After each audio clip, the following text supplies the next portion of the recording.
Hello दोस्तों, नमस्कार। आपका स्वागत है आपके अपने YouTube channel target entrance exam पर। दोस्तों, UP triple S C PET के लिए यहाँ पर आवेदन शुरू हो चुके हैं और किस तरीके से आपको फॉर्म भरना है या फॉर्म में आपकी कोई मिस्टेक हो गई अगर आपने फॉर्म भर दिया है तो कैसे करेक्शन करना है, दोनों ही वीडियो हमने अपलोड कर दी है स्टेप बाय स्टेप। उनको आप डिस्क्रिप्शन बॉक्स में लिंक देख लीजिएगा या फिर कमेंट बॉक्स में लिंक दे देंगे, वहाँ से आप देखकर और अपने फॉर्म को फिल कर लीजिएगा।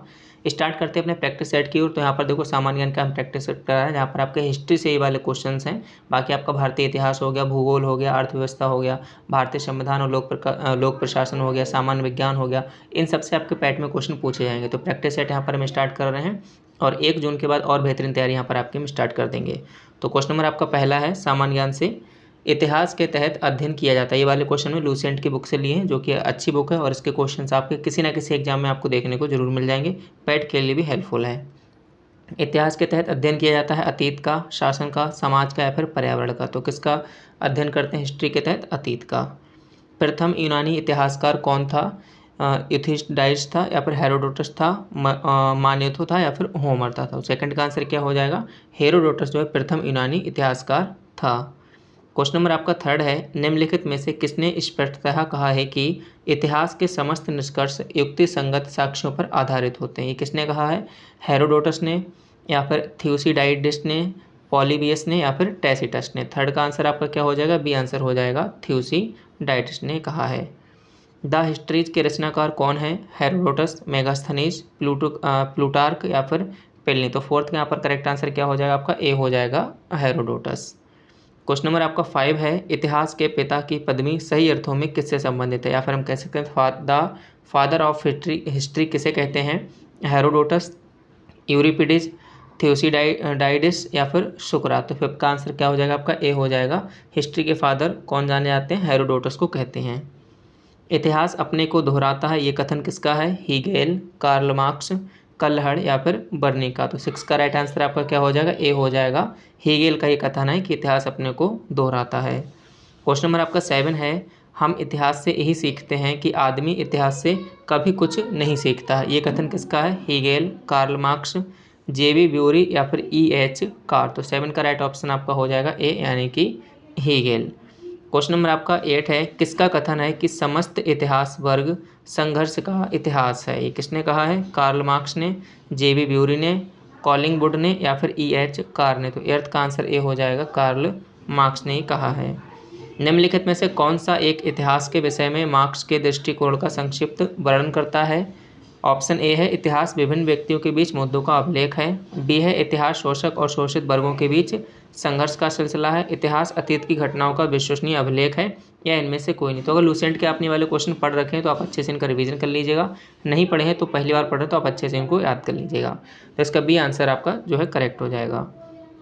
निम्नलिखित में से किसने द्वंद्वात्मक भौतिकवाद के सिद्धांत का प्रतिपादन किया? हीगल, मार्क्स, एंजल्स या फिर लेनिन। तो 10th का आंसर क्या हो जाएगा? बी हो जाएगा, मार्क्स का। क्वेश्चन नंबर आपका 11 है, कार्ल मार्क्स ने वर्ग संघर्ष की प्रक्रिया को निम्नलिखित में से किस सिद्धांत की मदद से समझाया है? आधुनिक उदारवाद, अस्तित्ववाद, डार्विन का विकासवाद या फिर द्वंद्वात्मक भौतिकवाद। तो 11 का आंसर क्या हो जाएगा? डी आपका करेक्ट हो जाएगा, द्वंद्वात्मक भौतिकवाद। इतिहास विगत की राजनीति है, ये किसका कथन है? स्टब्स, कार्यालय नहीं सॉरी कार्लायल या फिर शीले या फिर ट्रेवेलियन। तो 12th का आंसर आपका सी से हो जाएगा। शीले का कथन है कि इतिहास विगत की राजधानी है, विगत की राजनीति है।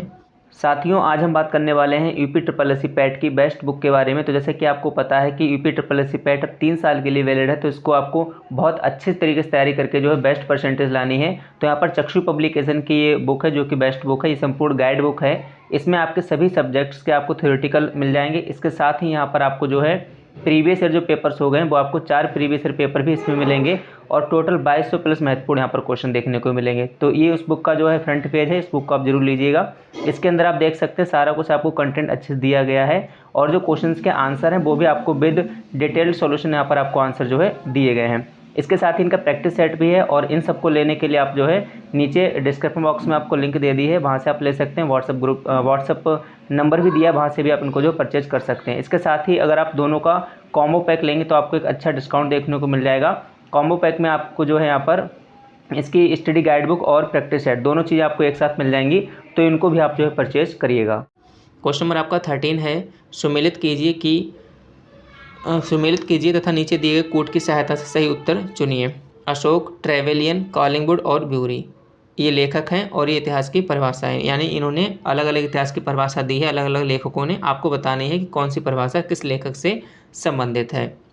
क्वेश्चन नंबर आपका 13, तो इसमें देखिएगा ओकशाट ने कौन सी परिभाषा दी थी कि यह सच है कि इतिहास में अतीत वर्तमान के साथ बदलता है, यानी ए का आपका थर्ड हो जाएगा और ए का थर्ड आपका एक ही ऑप्शन में, जो कि ऑप्शन आपका ए बिल्कुल करेक्ट हो जाएगा। बाकी ट्रेवलिन 4 हो जाएगा, इतिहास का महत्व वैज्ञानिक नहीं है।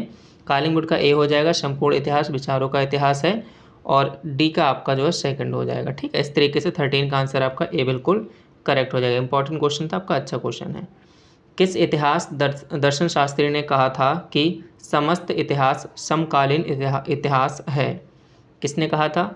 गायम बतिस्तो बिको ने, बेंडिटो क्रोचे ने, ओसवाल्ड स्पेंगलर ने या फिर ऑगस्टो कोम्टे ने। तो क्वेश्चन नंबर 14 का राइट आंसर हो जाएगा आपका बी, आपका राइट आंसर हो जाएगा।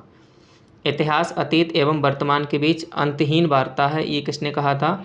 E.H. Carr, Charles Firth, Karl Marx या B.A. स्मिथ। तो 15 का राइट ऑप्शन आपका क्या हो जाएगा? ए हो जाएगा, E.H. कार। क्वेश्चन नंबर आपका 16 है, तिथियों के साथ प्रयुक्त होने वाला BC किसका संक्षिप्ताक्षर है, यानी कि संक्षिप्ताक्षर है, यानी इसकी फुल फॉर्म आपसे पूछी गई है कि BC की फुल फॉर्म क्या होती है? Before Christ, British Columbia, British council या बुकिंग क्लर्क। तो क्वेश्चन नंबर 16 का आंसर क्या हो जाएगा आपका? ए वाला हो जाएगा, बिफोर क्राइस्ट। क्वेश्चन नंबर आपका 17 है, तिथियों के साथ प्रयुक्त होने वाले AD का पूर्ण रूप होता है, इसमें भी आपकी AD की फुल फॉर्म आपसे पूछी गई है। तो इसमें कौन सी हो जाएगी? एनो डोमिनी, असिस्टेंट डायरेक्टर या फिर एक्नॉलेजमेंट ड्यू आफ्टर डेट। तो क्वेश्चन नंबर 17 का राइट ऑप्शन आपका क्या हो जाएगा? ए आपका सही हो जाएगा, एनो डोमिनी। क्वेश्चन नंबर आपका 18 है, वर्ष 50 ईसा पूर्व। ठीक है, वर्ष 150 ईसा पूर्व से पहले आता है या इसके बाद आता है, या जिस वर्ष में वर्ष 150 ईसा पूर्व आता है, या जिस दशक में वर्ष 150 ईसा पूर्व आता है। तो 18 का यहाँ पर राइट ऑप्शन क्या हो जाएगा आपका? बी हो जाएगा, तो वर्ष 150 ईसा पूर्व के बाद जो है आता है।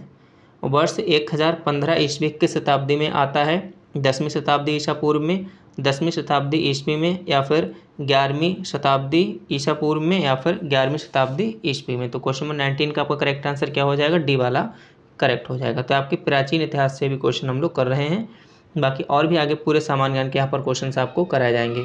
सूची 1 और सूची 2 में सुमेलित कीजिए कि सूचियों के नीचे दिए हुए कोड का प्रयोग करते हुए सही उत्तर का यहाँ पर आपको चयन करना है। तो 20 के यहाँ पर राइट ऑप्शन क्या हो जाएगा? देखो पहले आपको नीचे ऑप्शन दिए, इस तरीके से यहाँ पर आपको करना है कि कौन कौन से इसमें आपके करेक्ट आंसर हो जाएंगे। ठीक है, तो यहाँ पर आपका आंसर देखो क्या हो जाएगा। पहला विक्रम संवत्सर, इस जो है किस समय से गणना की गई? तो इसका हो जाएगा आपका कौन सा? 4 वाला, यानी कि 58। अच्छा, इसमें इधर 4 दिए गए हैं और इधर आपका 5 दिए। इन्होंने और को थोड़ा सा कठिन बनाने का इसको प्रयास किया है। शक संवत्सर जो है आपका 78 ईस्वी में होता है। गुप्त संवत्सर आपका 320 ईसा पूर्व और कली संवत्सर आपका 3102 ईसा पूर्व, यानी कि क्या हो जाना चाहिए आपका? पहले का 4 4 3 2 1 होना चाहिए, जो कि ऑप्शन आपका कौन सा? डी वाला आपका करेक्ट है। ठीक है, फिर यहाँ पर क्वेश्चन नंबर आपका 21 है, विक्रम संवत कब प्रारंभ हुआ? 58 ईसा पूर्व, 78 ईसा पूर्व, 57 ईसा पूर्व या फिर 73 ईसा पूर्व। तो 21 का यहाँ पर राइट आंसर आपका क्या हो जाएगा? ए हो जाएगा, 58 ईसा पूर्व। शक संवत का प्रारंभ किस सम्राट के शासनकाल में 78 ईस्वी में हुआ था? अशोक, कनिष्क, हर्ष या फिर समुद्रगुप्त। तो 22 का यहाँ पर राइट ऑप्शन आपका क्या हो जाएगा? बी ऑप्शन आपका सही हो जाएगा, कनिष्क। भारत का राष्ट्रीय पंचांग किस संवत पर आधारित है? ये बहुत इंपॉर्टेंट क्वेश्चन है आपका।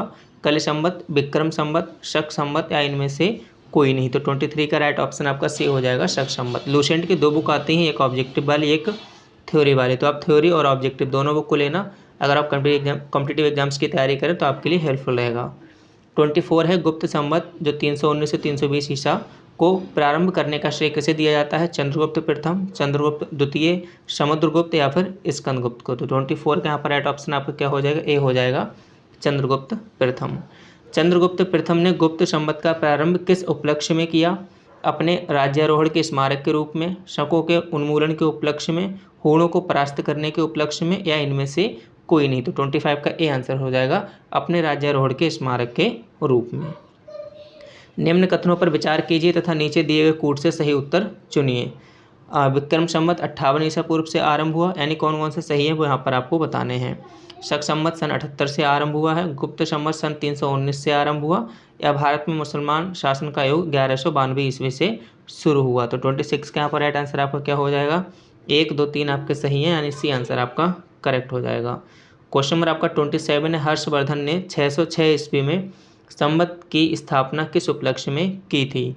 अपने राज्यारोहण के उपलक्ष्य में, कन्नौज पर अधिकार करने के उपलक्ष्य में, सिंध विजय के उपलक्ष्य में, या पूर्वी भारत की विजय के उपलक्ष्य में। तो 27 का राइट आंसर आपका क्या हो जाएगा, अपने राज्यारोहण के उपलक्ष्य में। निम्नलिखित में से वह कौन सा संवत है जो कलचुरियों द्वारा प्रयुक्त किए जाने के कारण कलचुरी संवत भी कहलाता है? विक्रम संवत, शक संवत, त्रैकूटक संवत, या फिर इनमें से कोई नहीं। तो 28 का आपका सी आंसर हो जाएगा, त्रैकूटक संवत।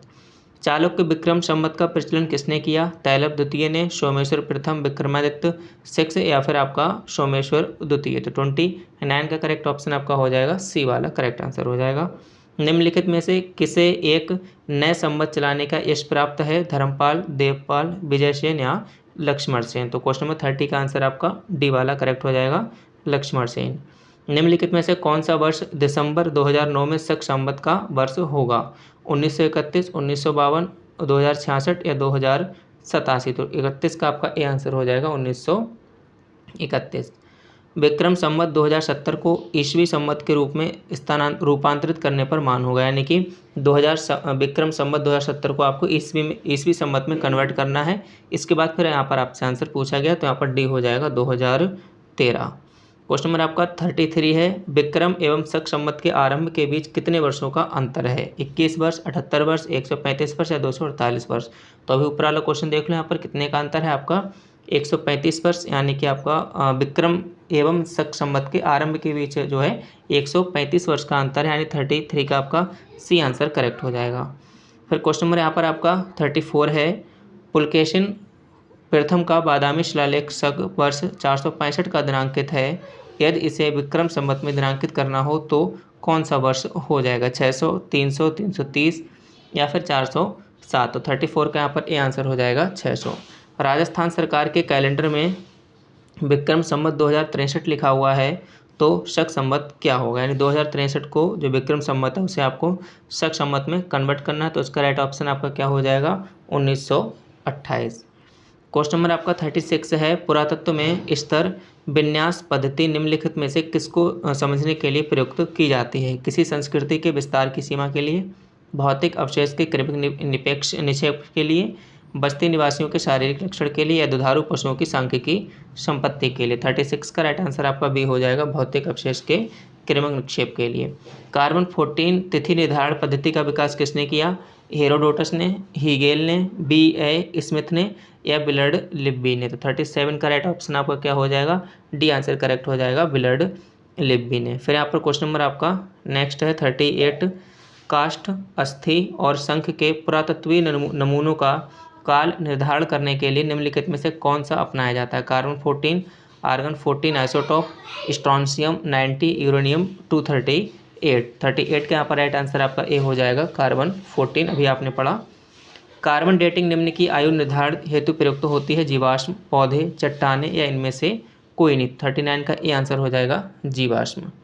क्वेश्चन नंबर आपका 40 है, प्रागैतिहास का अंत एवं इतिहास का आरंभ तब माना जाता है जब मानव ने चलना सीखा, मानव ने एक दूसरे से बातचीत करना सीखा, मानव ने लिखना सीखा, मानव ने घर बनाकर रहना सीखा। तो 40 का आंसर आपका सी हो जाएगा, मानव ने लिखना सीखा। तो कुल मिलाकर हमने प्राचीन इतिहास से कुछ क्वेश्चंस किए, बाकी यहाँ पर इसी तरीके से सामान्य ज्ञान के आपको हम सारे क्वेश्चंस कंप्लीट कराएंगे। इसके अलावा आपका मैथ हो गया, इंग्लिश हो गया, रीजनिंग हो गया, उनकी भी यहाँ पर आपको क्लास दी जाएगी। और जो जनरल साइंस है, जहाँ पर आपका फिजिक्स, केमिस्ट्री, बायो से क्वेश्चंस आएंगे, उनको भी हम यहाँ पर पूरा कराने का प्रयास करेंगे। तो आप लोग हमारे साथ जुड़े रहिएगा, चैनल को सब्सक्राइब कर लेना। UP PSSC पैट की बेहतरीन तैयारी और सारी इन्फॉर्मेशन आपको टाइम टू टाइम यहाँ पर मिलती रहेगी। इसी के साथ आप सभी साथियों का बहुत बहुत धन्यवाद।